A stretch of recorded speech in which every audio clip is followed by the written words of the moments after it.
The following is a presentation of the Belly Up Sports Media Network. This is Haymaker, Combat Sports. Here, coming straight from the source. Only with the real, they ain't here to dress it up. Sweet science, MMA, you can get it all from us. Trust, 5 stars cause it's live. And through the fight game, we can guide ya. Slick talking, putting them in caution. Passing all the goals cause the audio is awesome. What you waiting for? Spread the word, tell a friend. This the podcast where all of the discussion ends. When they start going strike for strike, this the show that'll tell you what you seen in the fight. They ain't playing on the mic, this a welcome to the show. Warm it up for the squad, Haymaker of the bros. I'm a bow wow, you can hear from the pros. It's Haymaker, Combat Sports, on the road. Welcome back, Haymaker Combat Sports, powered by the Belly Up Sports Media Network. I'm your host, EJ Reed, joined by my fellow hosts, Aaron Admire, Steve Johnson. I guess happy post-Thanksgiving. How's y'all's Thanksgiving? Yeah, happy Tuesday and happy holidays, and it's cold. Thanksgiving was good. We switched it up this year. We didn't go with a turkey. We did a ham. Yeah, I have a big-ass family, so we usually go all out and do ham along with turkey and other poultry and meats as well. I guess turkey is usually for Thanksgiving, and then ham is for Christmas. I know a lot of people do it like that. I don't know if that's how your family does it. Yeah, that's how we usually do it, but we kind of asked all the kids before we got all the food, and every one of the kids was like, turkey ain't really the star of the show. We'd rather have ham. So we was like, cool, we'll have a ham. You know, had all the other regular stuff with it, the hash brown casserole, the green beans, of course, all the desserts. You know, I think there was more desserts than actual food. Wow, that sounds like a nice spread to me. How about you, Steve? How was your Thanksgiving? Wasn't too big this year. Had a big breakfast to where that's what we decided to just plan on. Went to my mom's house, and then after that, I had a full day and weekend full of moving. But other than that, it was good. That's what's up. Like I said earlier, I have a big extended family. My dad has 7 siblings, and I have a bunch of first cousins, and they had kids. It's like a 60 people at my parents' place. And the benefit of that, though, is if everybody brings a dish, then you're good. It's not like one person has to do the cooking. So, but my dad fried the turkey. Fried turkey is the way to go, everybody. You don't have to deal with that dryness. Like I said, we had ham. They had a duck. I think we even had a roast. I don't think I got any roast, and all the sides and whatnot. So I ate way too much, but I was able to kind of sleep it off and power up the next day. And I met up with one of me and Admire's friends later on that weekend, Mr. Chris Rucker. I met up with him at WrestleCade in Winston-Salem, North Carolina. It was about a 4-hour drive from my parents' place. And yeah, it was a nice time. Me and him drank a little bit too much, but the hotel was pretty close to, the convention center, so we didn't have to worry about driving. We just had a 2-minute Uber. And we were at the bar. What was it, the first night there? And we were just chilling, watching the Georgia Tech and Georgia game. And we looked to our left, and the nature boy himself, Mr. Ric Flair, just sat down next to us and was drinking. That's my dude. Yeah, so that was pretty interesting.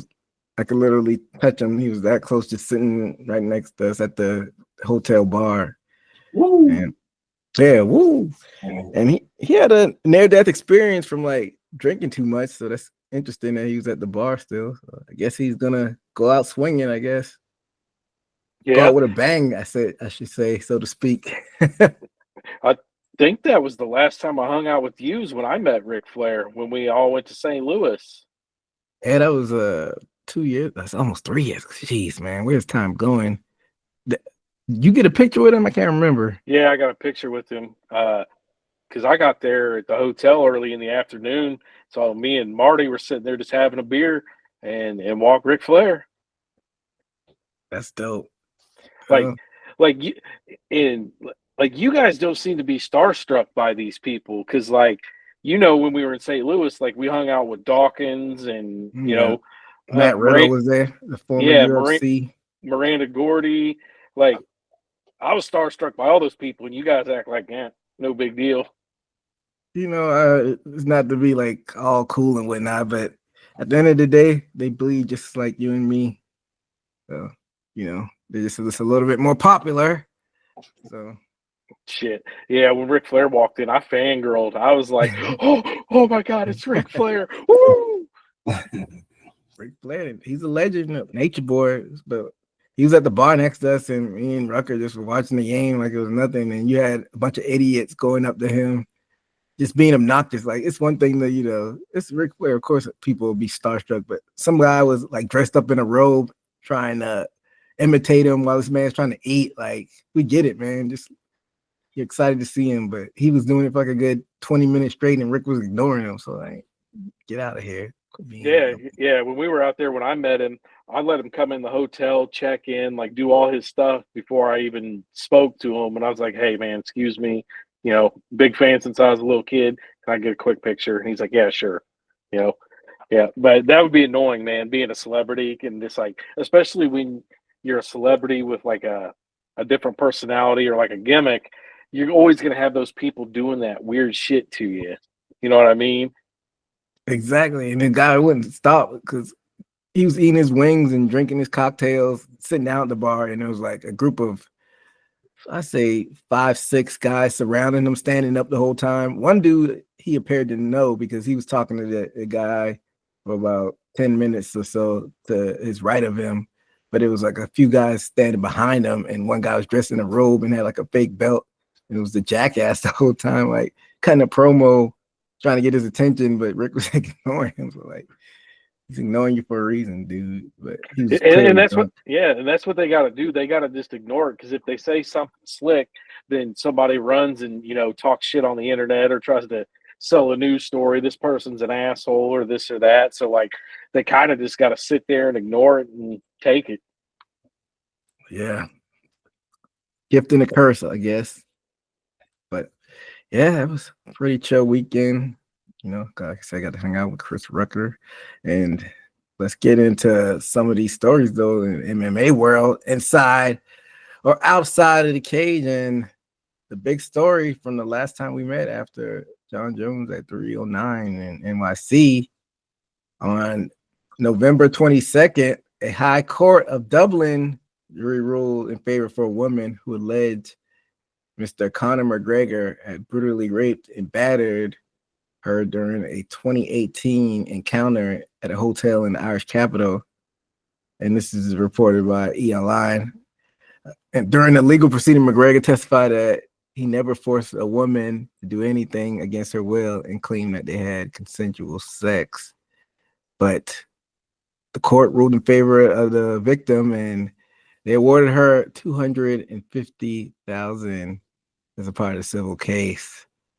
And it's been a few weeks, I guess, since the news story broke. What were your initial thoughts on this one, Admire? Initial thoughts, I mean, not surprised. We've been saying for a very long time since our very first show that the dude's crazy and off the rails. My big question, though, is believe it or not, I'm not a lawyer, but you do have a little experience in the legal field. He was found guilty civilly, but he wasn't convicted criminally, similar to OJ.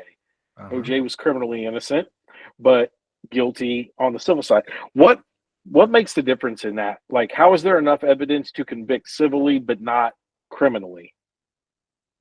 I don't know about the Irish court system, and me and Steve were talking a little about this off record last week. I think I got to go back and research a little bit, but I think she tried to get criminal charges, but they wouldn't, for some reason, they wouldn't go ahead. So it sounds like some corruption over there in the Irish system, because she tried to get him in court as far as the criminal charges, but they wouldn't press forward. So she was like, since y'all won't do anything criminally, I'm going to move forward with the civil case. So Yeah. Well, I mean, like I said, my thoughts on it are not surprised, but I really don't like what's happened since that came out. You know, the verdict was handed down. Conor McGregor's wife came out and said, "Oh, he told me about it. You know, we fully trust each other. Well, I know that it happened." But then she came out really slandering the girl, like, you know, we know this is false. We know you're just after money, blah blah blah. Like, really victim blaming. Um, so it's not a good look from that angle. But and also, I think me and you talked about it in the chat. He's lost some sponsorships now, and I even had a pop up a couple hours ago that his wife was the secretary for one of his brands or something, and she's resigned from that. So I mean, it's kind of snowballing. I'm sure they got enough money and they'll be fine. But you know, the big question is, how does Dana White feel about it? Because he's always been kind of turning a blind eye to stuff that happens outside of the cage in the organization. So if McGregor wants to fight again, is Dana White just going to be like, all right, don't worry about it? Or is Dana White going to kind of shy away from it? Because there's going to be a lot of negative press if he does fight again in the UFC. So I don't know.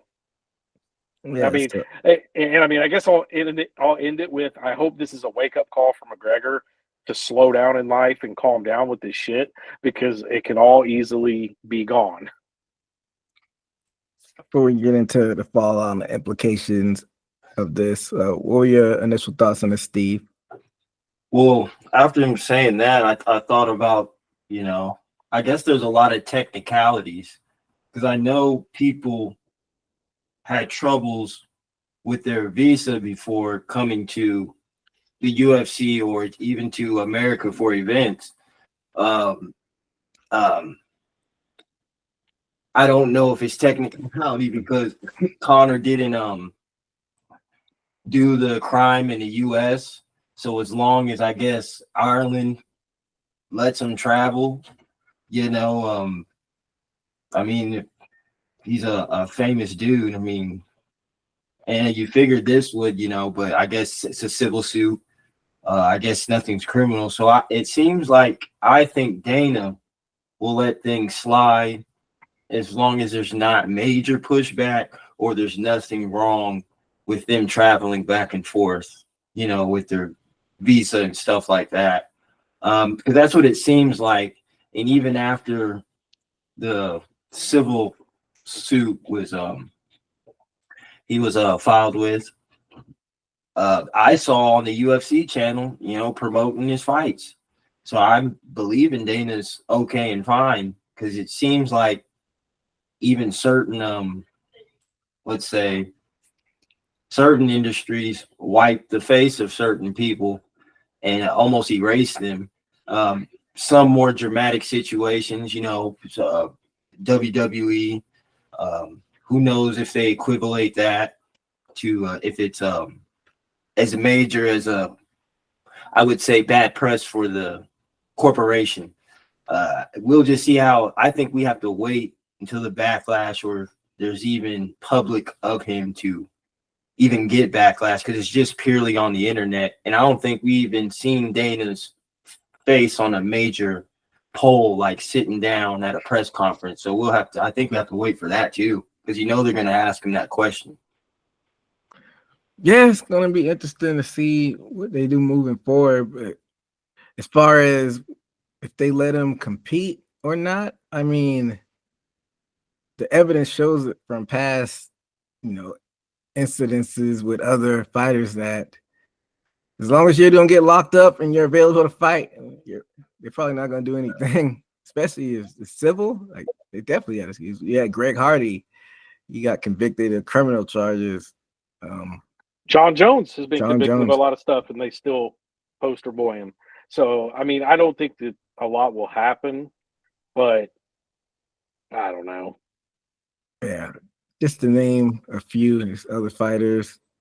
If we were to sit down, we could make a whole list. But you were asking what Dana White will do earlier, Admire. I mean, we don't have the answers to that, but what do you think he is going to do or say as far as talking to the media going forward?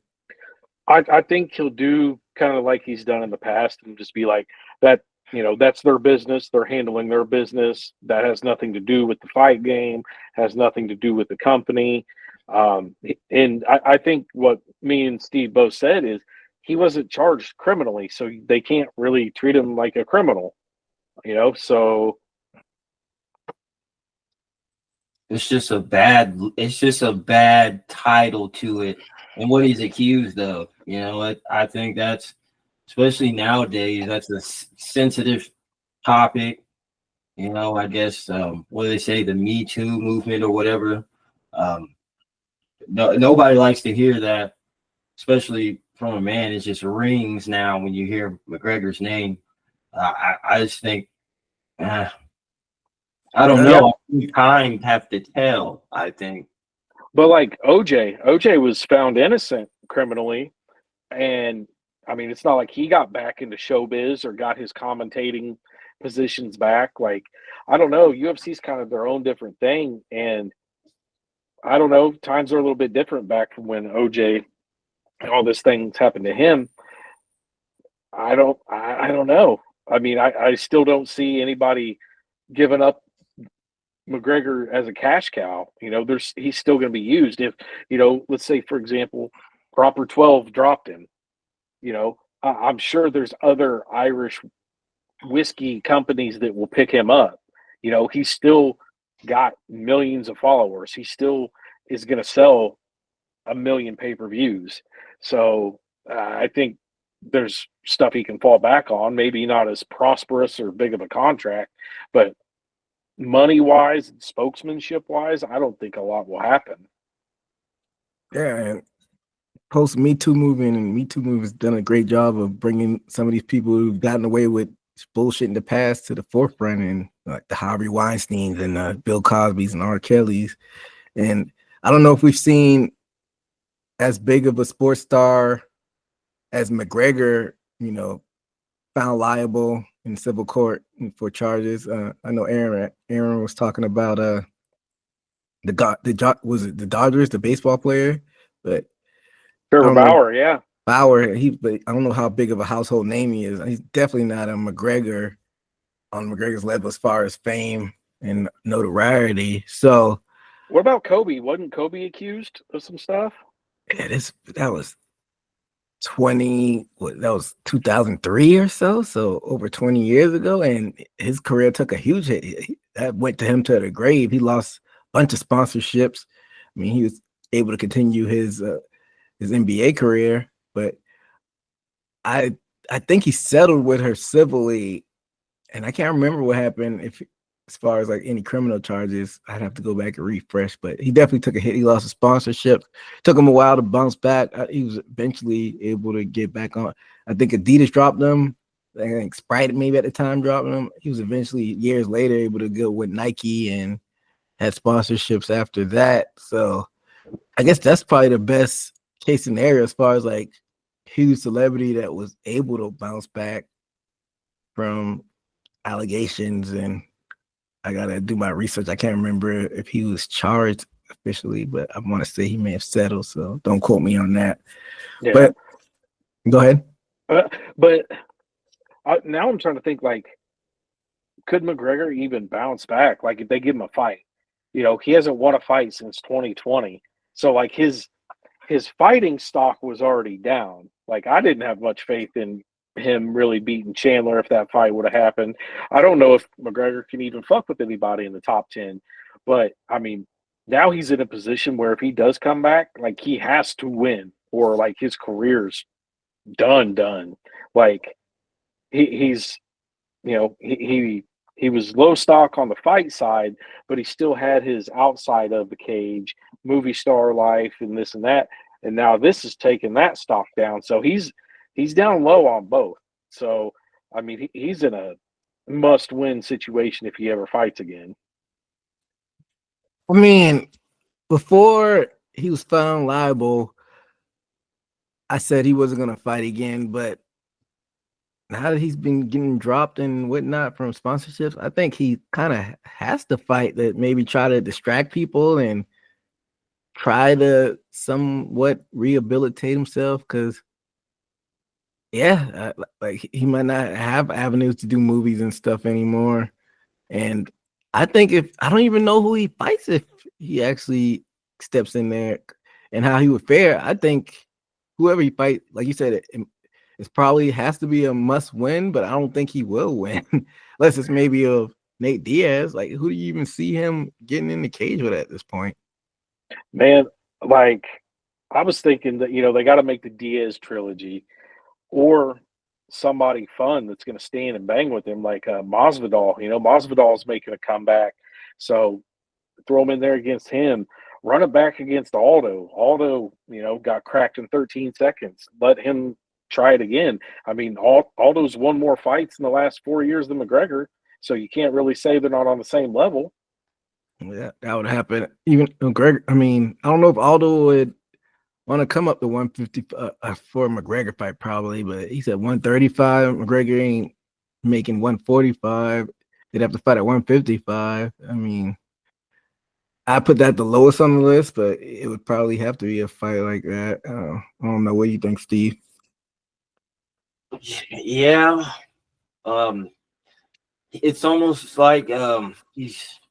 I don't know if he knows it in his own mind, but he doesn't have the power of John Jones to where you have the immunity stick of being undefeated, and even if people are talking, you own the crown to even challenge anybody.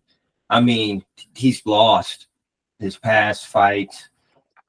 I think for his unique career, I think it's unique that he will be able to be presented these things to where he left them behind as far as a rematch clause sort of for himself, which Nate Diaz, I think people would watch that. Although you suggested, I can see people that or feed him to the bottom feeder of these lower higher ranking as far as like 6, 7, I would say. See, I think he's even behind that, and see how he does with that because that's the only options he's have. I can't see him having an excuse even challenging the champion, lightweight or try to get down to featherweight. I mean, maybe, but then he doesn't have an excuse to fight him. So I don't know. I think those are good options. So for Conor McGregor. Oh yeah, I don't know. I feel like does he even want to fight at this point? I mean, like I said, he probably needs to get back in there just to have something out there besides this, as far as if you're his PR team. But as far as the out of the cage stuff goes, like Amar said earlier, he officially got dropped by his Proper 12 brand. He started, but he sold it a couple years ago, so it's not like he's actually on the scene with Proper 12 day to day like he was after he sold it back in 2021. But he's still a spokesperson, and also he got dropped by the video game Hitman. He's supposed to be in there, so we're starting to see as far as his out of case stuff unravel. Do you think this will affect like ESPN and whoever promotes these UFC pay-per-views from really pushing his fights hard if he does get back in the cage? Or do you think we see like women's right group protest? You might see some protests at his fights now, or do you think like that audience for the UFC won't even matter with their demographic? Admire. Well, I could definitely see people protesting it. ESPN is owned by Disney, so there's kind of that angle too. Do they want their face being that guy? It's hard to tell what they'll do because you got that whole gray area of it not being criminal but civil. I can see them being real careful with him, but they all operate on money. what's going to make them the most money? A McGregor fight. So I could see them also kind of turning a blind eye to it and then sticking up for him and saying, this happened over there. There was some different circumstances. It was just civilly. So we're going to go ahead and we're going to keep pushing this guy. I think money outweighs a bad look. Yeah, and people are still going to tune in whether they like him or not. They tune in because they like him and want to see him win, or they tune in because they don't like him and they want to see him lose. It's not going to sell any less pay-per-views. Like, it's still going to do 1 million, no matter who he fights.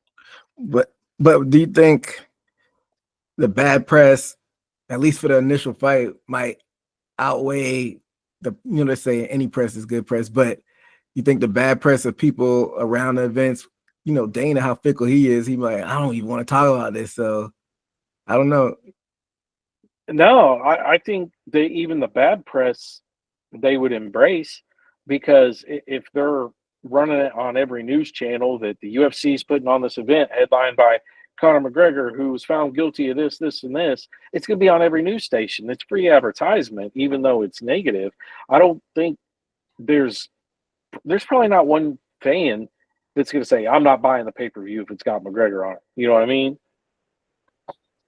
Yeah, but I'm talking about more so like the press around it, like in conferences. You think Dana White would just keep saying no comment and he just do that the whole time? Yeah, I don't think he would address it. I think it would just be that's his business. It happened over there. It's not tied to our company. I feel like people would maybe try to hold his feet to fight it a little bit more, but there's no telling. What do you think, Steve?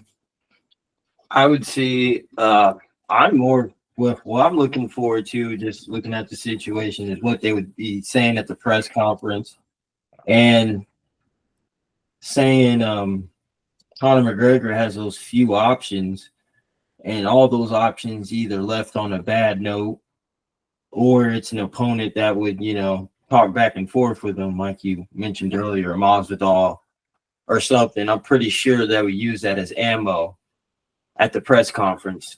That's what I would be thinking mostly of. And then you would kind of see what angle Dana or the company wants to go, especially if that's the number one ammo you can use at a press conference. And depending on the person's personality, you would know they would be holding back and, avoiding the question, especially if Dana's saying that he don't want to talk about it.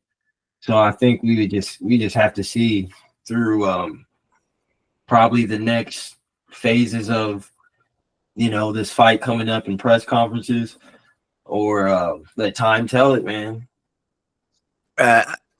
UFC and Dana talk about that they don't censor people. They can do whatever they want. I bet you if whoever is on the opposite side of McGregor tried to do that and as a promo, bring that up, I bet you Dana would nip that in the bud and say something behind the scenes. I don't think that would fly during like a press conference promo back and forth.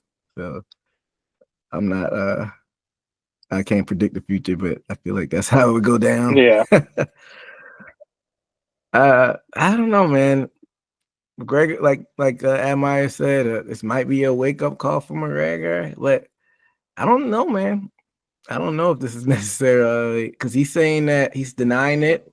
Like Admire was saying earlier, his fiance is sticking behind him as far as these allegations. He's basically going at the victim, which is not a good look.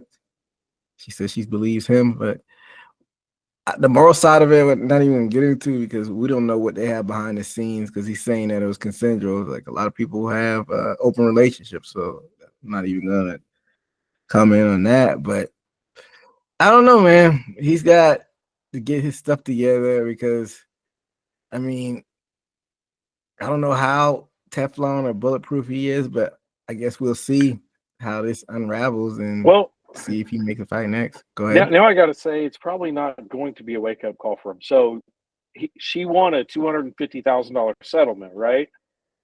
Yeah, pocket change for him. That is like 0.25% of his net worth. That would be like, I mean, that's like me giving away $250. Like, Yeah. it's nothing. And he says he's gonna appeal. Like I said, I don't know how the Irish court system works, how their appeal process works, and how swift it is.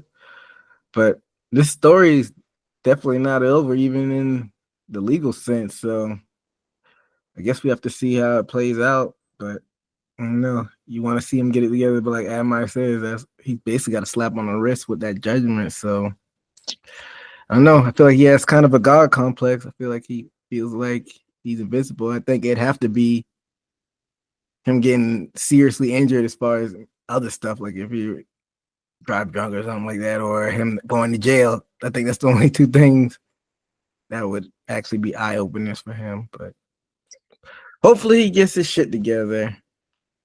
But let's get into some actual in the cage stuff. It's kind of crept up on me. UFC 310. I feel like 309 just happened the other weekend, but time flies, I guess.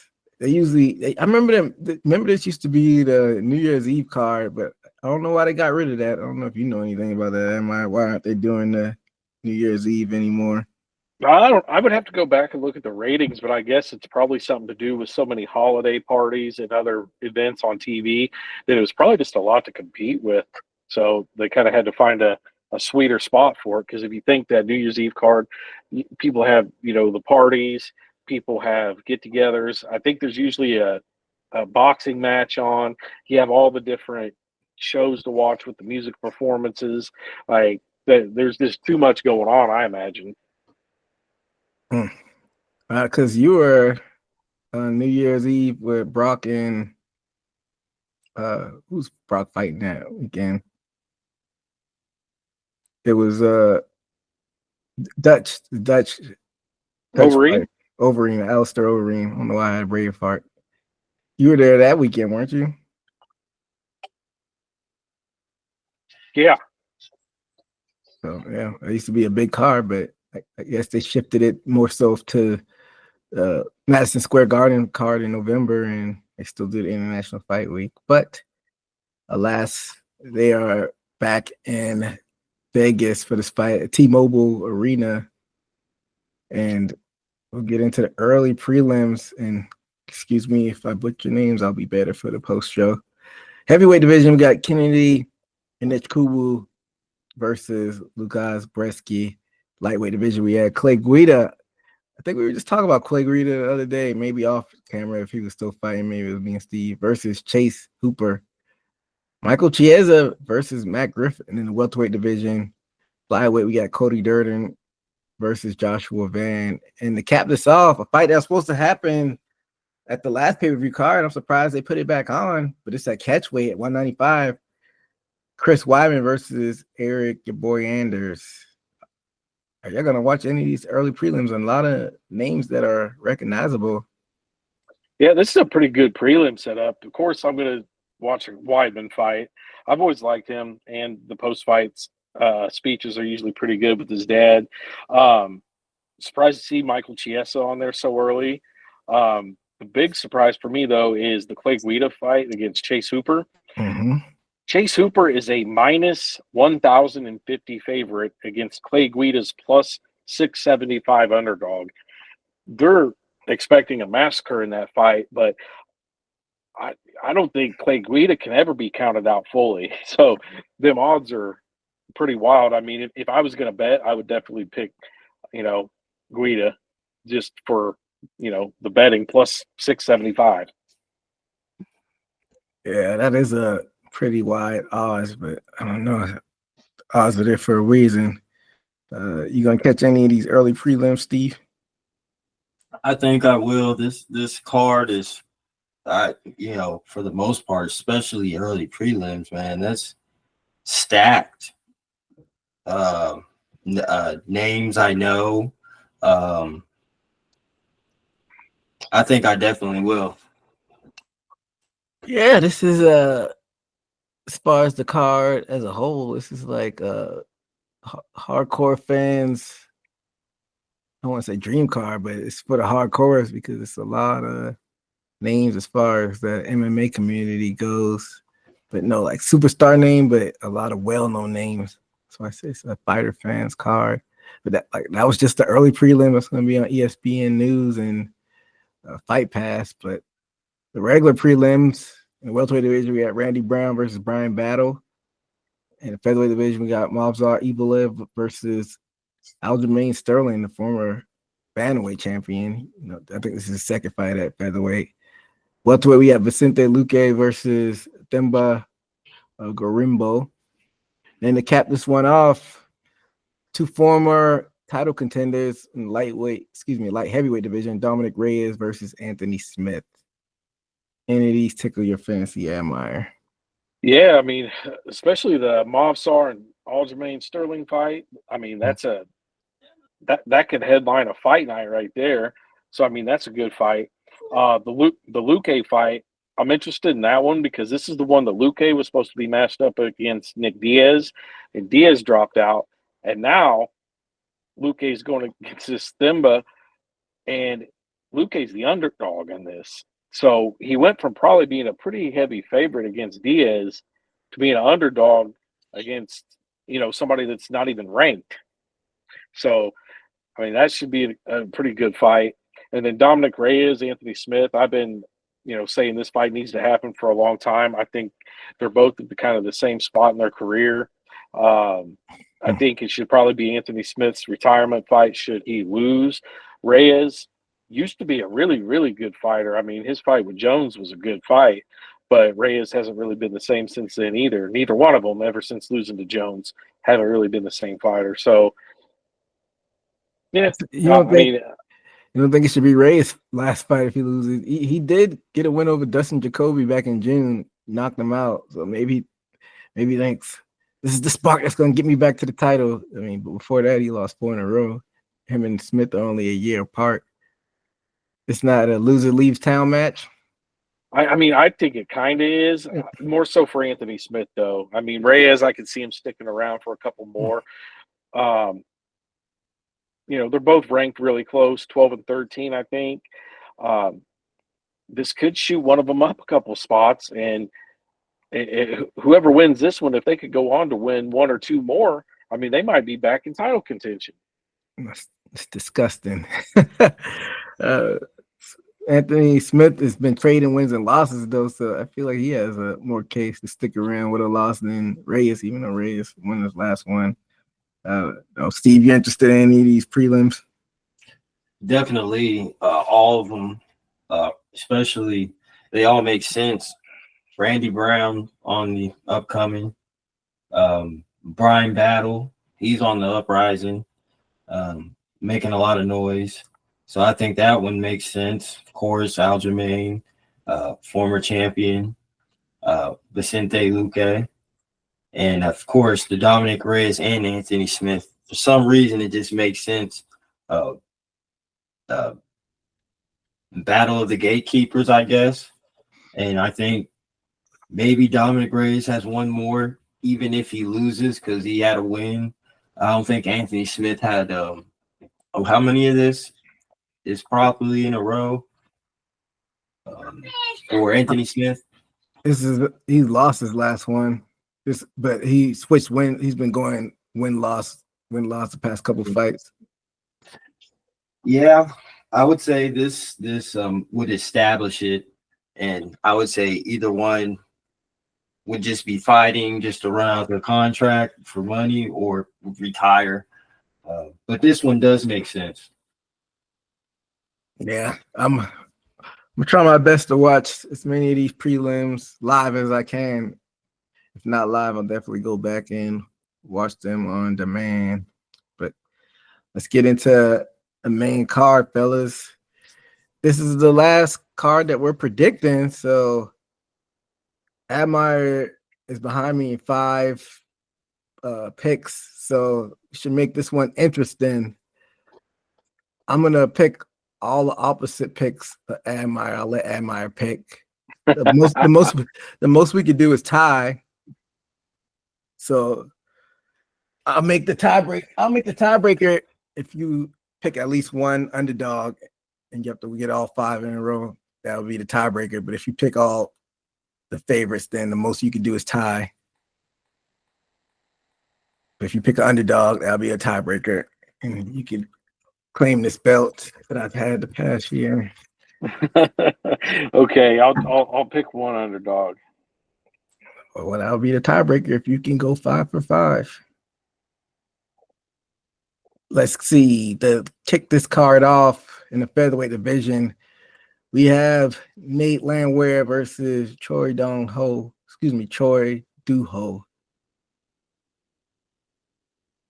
Interesting one to kick this off. They're giving that featherweight division some shine. Who you got in this one, Amar? On this one, I'm going to go with Nate Landwehr. I mean, I've seen him fight before. Very well-rounded. He's won 4 of his last 5. On the other hand, Doo-ho Choi has won 1 of his last 5. So it's kind of a easy pick for me. I'm going with, who's shown better the more recently. And I think Doo-ho Choi has only fought like twice in the last 5 years or something like that. So not a lot of cage time. So definitely going Landwehr on this one. Steve? I'm going to go with Landwehr because I like his height and I like the way he fights. Doo-ho Choi, I think he has when he first came in, I think, what was the fight? Cub Swanson. And I think they had a good battle. Before then, he was promised because I think he had a piston left hand or right, one of the two. I think if it stands up, he'll be a bit formidable. But I think, that Nate Landwehr, if he has to take it, he can take it to the ground. So I'll go with Nate Landwehr. All right, so I guess that means I'm going with Doo-ho Choi in this one. But it's a really interesting fight. Doo-ho Choi, he's coming off. Oh, he had a majority draw. You don't see a lot of draws, but he was deducted a point in that fight. But he had a TKO back in July on a fight night. And I feel like Landwehr is like one of those guys that are always on the brink of like breaking through, but he's getting up there in age now. He's 36, so he has to do something. He won his last one against Emmers, but lost against Dan Ige. We know how tough Dan Ige is. Like I said, the pick is Doo-ho Choi, but I don't know. Landwehr might have this one, but we shall see. Next up, another featherweight fight. Like I said, it was like they're trying to showcase the featherweights. A character this guy is, Bryce Mitchell versus the world famous family, and he's going up against Kron Gracie. Amar, what are your thoughts on this one? I learned a long time ago that, the Gracies, big name in jiu-jitsu, ruled the early UFC days, but the Gracies in the modern UFC days just ain't it, So, I mean, they haven't fared very well. We've seen Matt Hughes fight Royce Gracie. I think there was a younger Gracie that was in Strike Force or Bellator for a while, and I don't think they did very well either. I think Bryce Mitchell's just too well-rounded at everything and will probably make it look like light work. So I'm definitely going Bryce Mitchell on this one. We're Bryce Mitchell on this one, and it's been a while since Kron Gracie hit the cage. It's been a year and a half. He was last in May 2023, and he's on a 2-fight losing streak, which is not good. But before that, he does have a win in 2019 against Bruce Leroy. So take that for what it's worth. Who you got, Steve? Bryce Mitchell, hands down. The last performance I remember Kron Gracie was in, he damn near gave up in the ring as far as fatigue. Didn't get off his back a lot. And I don't see any promise in him. So, Bryce Mitchell, of course, he's up and mobile. And I'm assuming a younger person. So I'm definitely hands down Bryce Mitchell. which means my pick is Crown Gracie on this one. Next up, this should be a good one. Heavyweight division. We have Cyril Gane versus Alexander Volkov. What are your thoughts on this one, Admire? Man, I don't know if I want to use my underdog pick on this one because Cyril Gane's already beat him once by decision. But, I mean, these are your two biggest guys and best guys up there in the heavyweight division outside of John Jones and Tom Aspinall. And these guys have, beat a lot of the same guys. I mean, Cyril Gane, he's coming off a win. Before that, his loss was John Jones. But he said he wasn't in the right headspace. Volkov, who did Volkov fight last? Did he fight Sergey? I think so. He did. He went to decision with Sergey. I am going to go Cyril Gane on this one. All right. Who you got, Steve? I'm going to go with Cyril Gane. He pretty much controlled the last fight, so I'm going to go with Gane.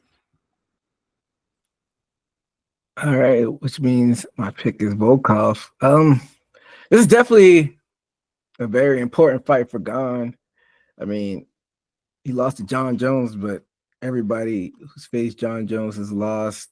So that's not like something to hold your head down. But, he got taken down pretty easily. So who knows if, that'll be in the back of his head, might have the equivalent of the yips as far as like pulling the trigger. Maybe you might be scared of being taken down, even though, like y'all said, he had that Sergey fight after the John Jones fight and he won. That was in Paris, so he had hometown advantage there. He's been trading wins and losses since facing Francis. He lost to Jones and Francis and beat Tai Tuivasa and Sergey Spivak in between trading wins and losses.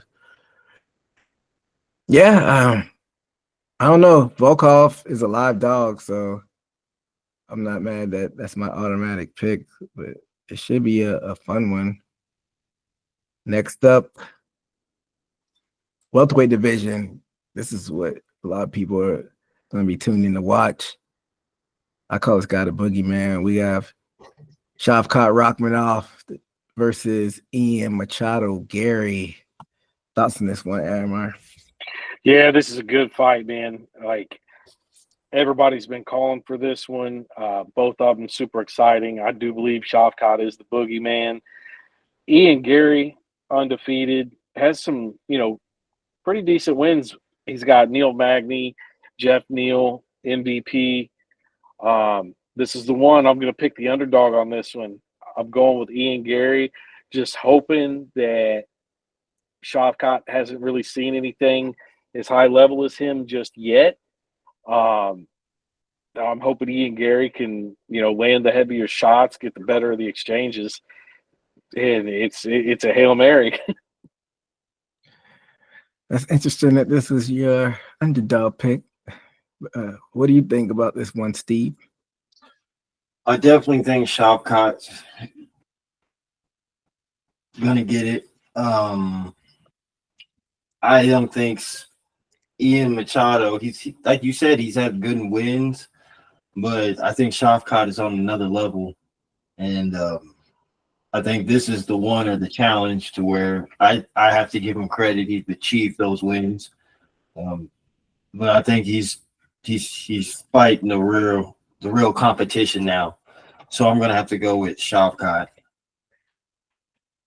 How do you think Shavkat is gonna win this one, Steve? You think he's gonna beat him on the feet or take him down? Or I would say him taking Ian down. I was watching his fights.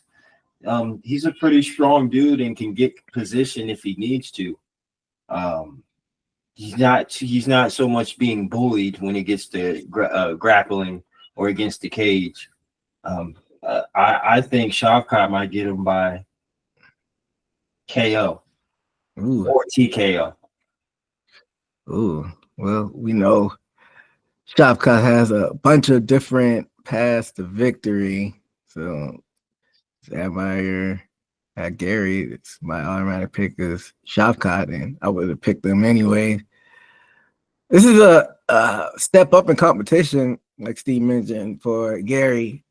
So he doesn't his past 3 fights, he hadn't faced like chumps or anything, but he hasn't faced any top 5 guys. He had MVP, we know MVP style. It's beatable. Jeff Neal and Neil Magny. Jeff Neal, heavy hands, but he's beatable. And it was a split But decision that Gary got it. And Neil Magny's a gatekeeper journeyman. Go ahead, but Admire. but Shavkat, 2 of his last 3 are the same. Jeff Neal and Neil Magny. So That's true. in Shavkat's last win was Stephen Thompson, who we know is kind of journeyman gatekeeper status with, one style. So, and he submitted Stephen Thompson. He took him down. Stephen Thompson's not a ground fighter.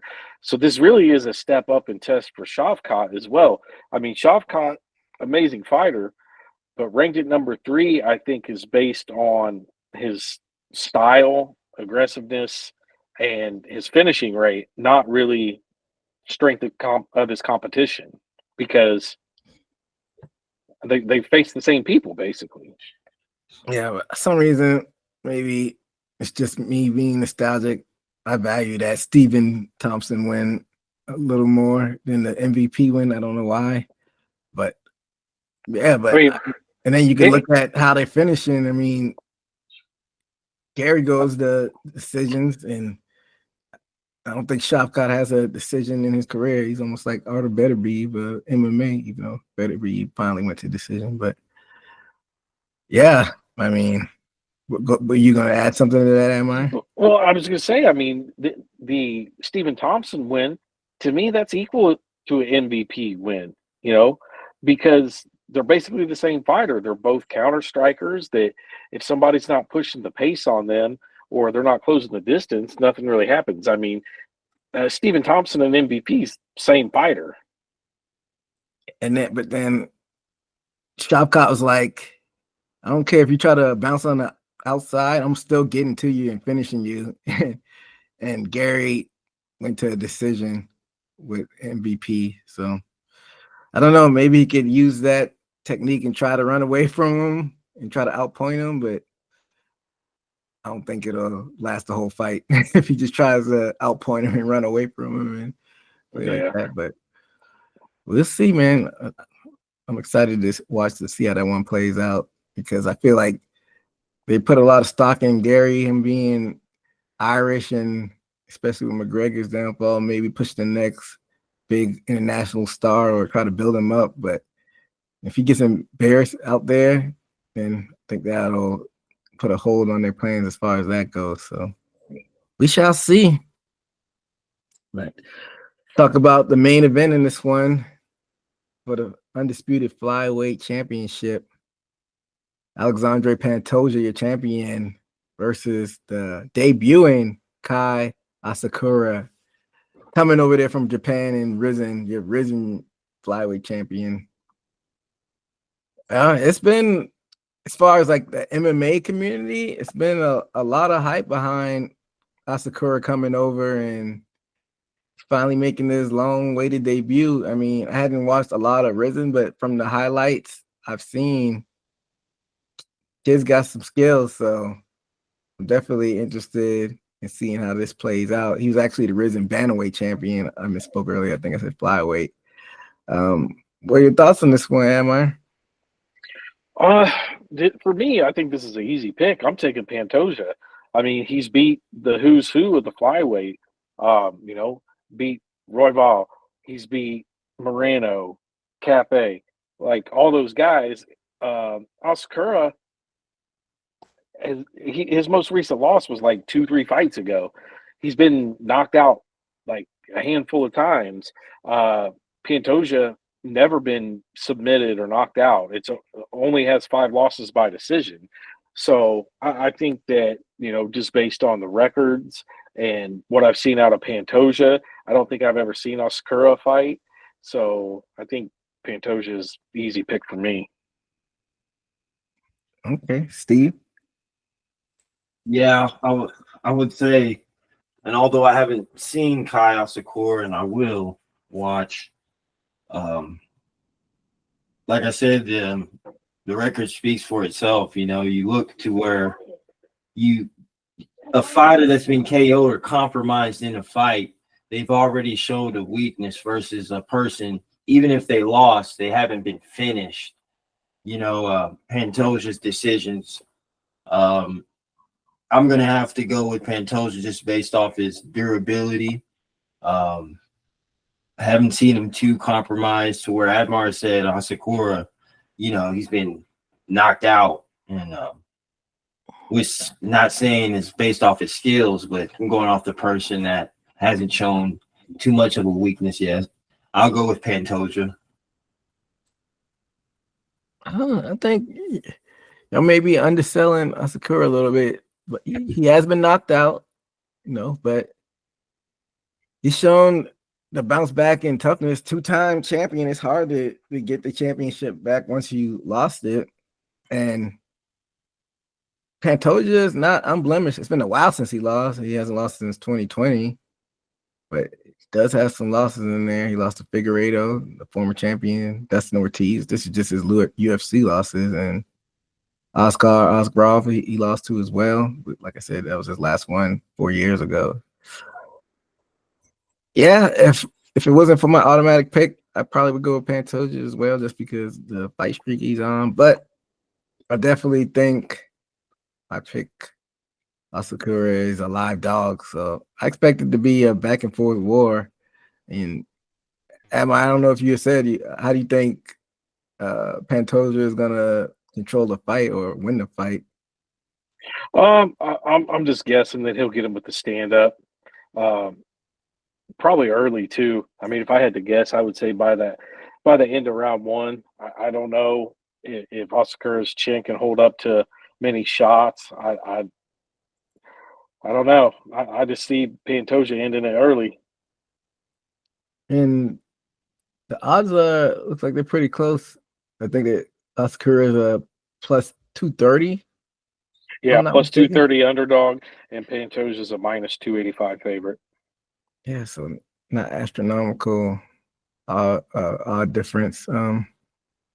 Steve, I don't know if you say how you think Pantoja is gonna control the fight, or how he's gonna play. How you think he's gonna finish him, or go to distance, or?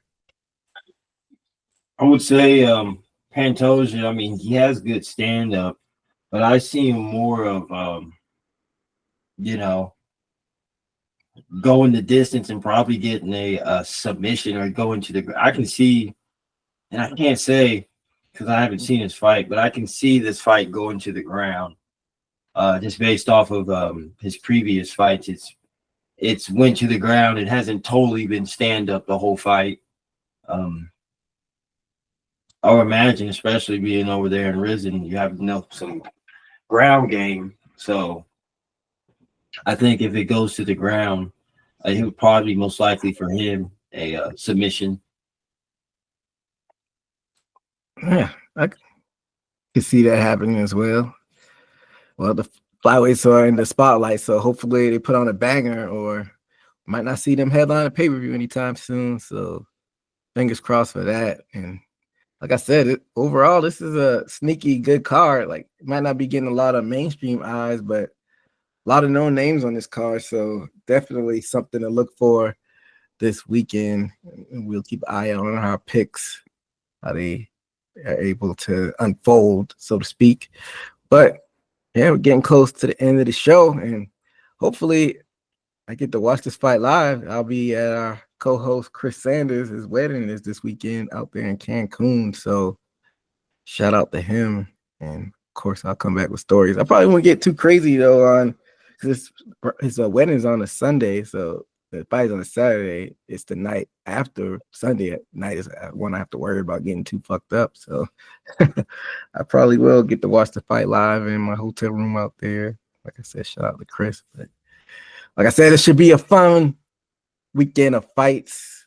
And we will be back next week to recap everything. And make sure to follow us on all social media, YouTube, Instagram, all that good stuff, Spotify, Apple. But I'll do it here for us at Haymaker Combat Sports. Till next time, be safe out there. Later.